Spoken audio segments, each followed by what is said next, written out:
Es básicamente un cuerpo normativo orgánico que incluso se excede en normas reglamentarias y administrativas. Es mucho más que eso, pues mediante una interpretación holística de sus normas se ha establecido una función política con miras a que se adapte constantemente a una sociedad que, como la nuestra, es dinámica. La jurisprudencia ha instituido como factor determinante de la labor judicial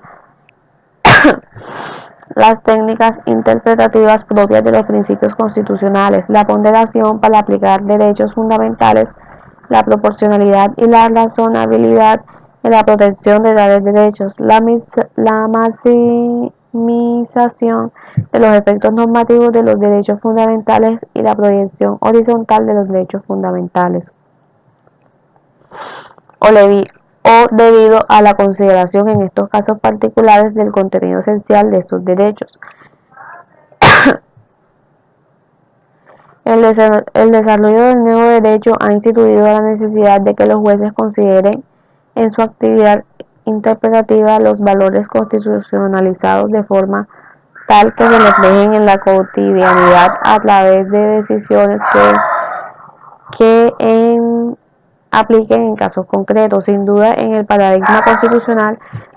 el juez se vuelve el factor principal encargado de garantizar los postulados constitucionales.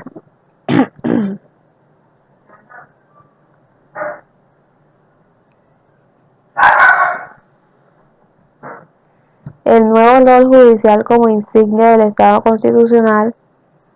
Si a algún funcionario le cae la responsabilidad de concretar el nuevo derecho y dotarlo de fuerza normativa eficaz,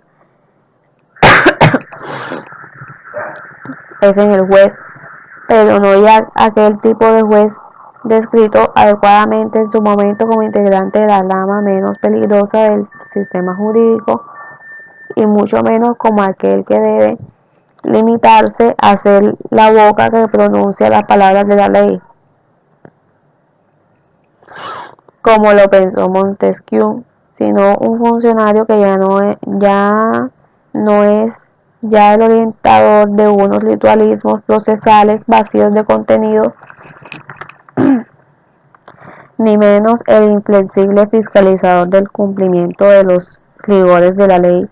Si así fuera, nada diferenciaría el Estado constitucional de otros modelos de organización política que se superaron precisamente para darle cabida a aquel. Lejos de ello, la jurisdicción de una democracia constitucional es el ámbito de concreación y protección por excelencia de los derechos fundamentales de las personas. De allí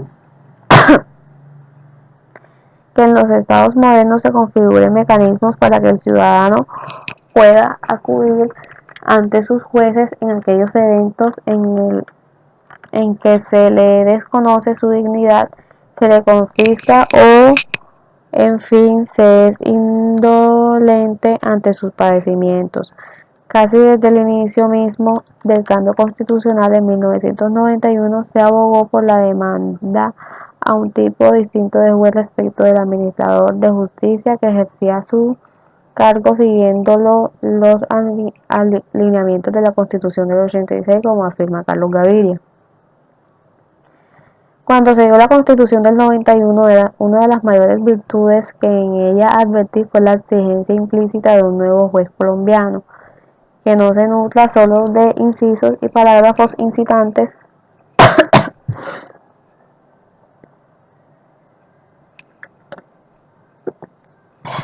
a la hermenéutica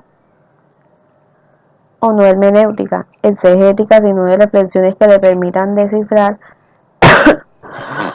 la clave de un universo axiológico tan apasionante y complejo como el que acoge nuestra carta. El juez que corresponde a las exigencias del Estado Social de Derecho y no desentona con el nivel implícitamente impuesto por la jurisprudencia constitucional, en el que, además de conocer la legislación y aplicarla sin prevaricar, cometer faltas disciplinarias o delitos cohecho, conclusión o tráfico de influencias, por ejemplo, ha desarrollado o vinculado a su labor ciertas virtudes tales como valentía y discreción para ejercer debidamente su función.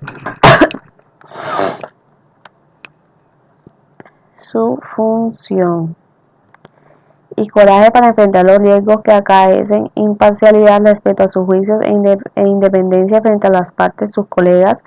las otras ramas del poder público y los medios, un juez sin prejuicios ni pactos burocráticos, un juez con la capacidad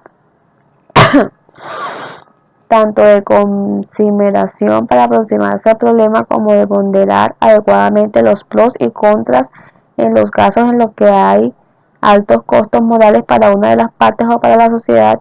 y consciente de la necesidad de capacitarse permanentemente, que rinda en lo cualitativo sin ir en demérito de lo cualitativo.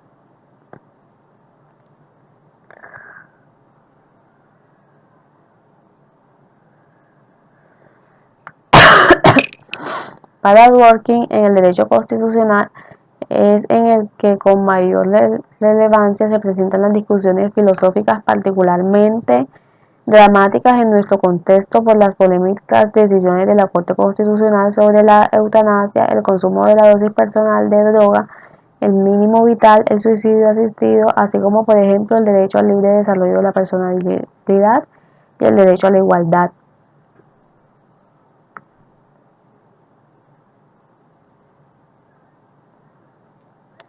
Respecto a la recurrente demanda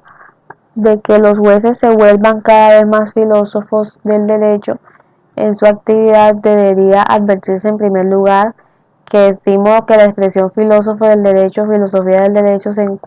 utiliza recurrentemente, en particular respecto a los jueces, como una forma ubicua o sesgada de hablar de un juez estudioso, responsable y con unas virtudes que tienen que ver más con sus propios hábitos intelectuales. No obstante, el resurgimiento revitalizado de los temas y problemas de la filosofía del derecho en las decisiones de los jueces, la importancia de su papel en el nuevo derecho nos radica tanto en su formación teórica o ius filosófica, como muchas veces se sostiene, no es tanto que tengan que ser filósofos del derecho en sentido estricto ni formarse en una rama especializada de la filosofía del derecho. No es tanto porque uno piense que tengan que estudiar el género propiamente dicho ni adentrarse a tomar posición, por ejemplo, en el debate entre Hart y Dworkin sobre la discrecionalidad judicial de los casos difíciles o la discusión de este último para el realismo jurídico sobre la creación judicial de derecho. Como sugestivamente se pregunta Dworkin, ¿realmente quisiéramos encontrar a nuestros jueces divididos en partidos filosóficos, con Kant, por ejemplo, dominando el segundo circuito y Hobbes el séptimo? ¿No sería acaso una pesadilla si las decisiones judiciales dependieran de qué filósofo atrapó la imaginación del respectivo juez? Se demanda socialmente digamos, perfil, pero porque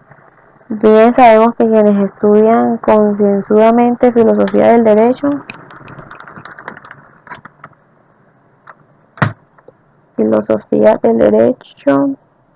y asimilan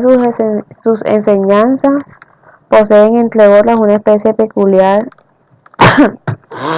de densidad intelectual, capacidad de estudio, detenimiento en el análisis conceptual elaborado, sentido crítico, así como un importante desarrollo de provisionales síntesis interpretativas. En últimas, es un juez concebido no como un constructor de grandes modelos teóricos cuya cultura jurídica teórica o ius filosófica va más allá o está por encima de otras virtudes no cognitivas defendidas entre otros por la ciencia y Neymar Comic, que si vendrían a estar en la cúspide de la pirámide kelsiana y de la actividad jurisdiccional.